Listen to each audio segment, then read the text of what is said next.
నమస్తే. ఈరోజు కథ. అనగనగా ఒక గాడిద ఉన్నది. అది సింహంతో స్నేహం చేయాలని వచ్చింది. సింహం సరే అన్నది. సంతోషంగా గాడిదతో స్నేహం చేసింది.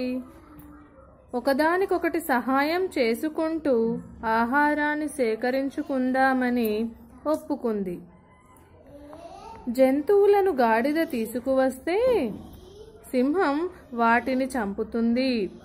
ఆ జంతువుల మాంసమంతా ఒక దగ్గర భద్రపరిచాయి.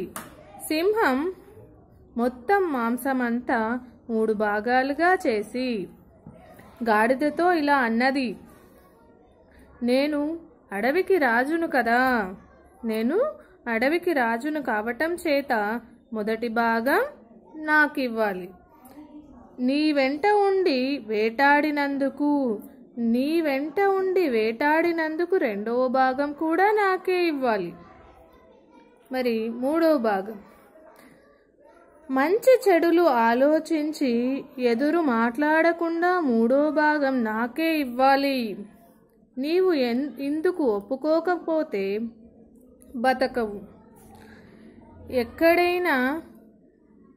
ఎక్కడికైనా వెళ్ళిపో అని సింహం గాడిదను బెదిరించి పంపేసింది. దుష్టుడైన బలవంతుడితో స్నేహం అంటే చెడ్డవారితో స్నేహం చేస్తే మనకేమవుతుంది? చెడ్డవారితో స్నేహం చేయడం వల్ల మనకి నష్టమే కలుగుతుంది. కావున చెడ్డవారితో మనం స్నేహం చేయకూడదు. Thank you.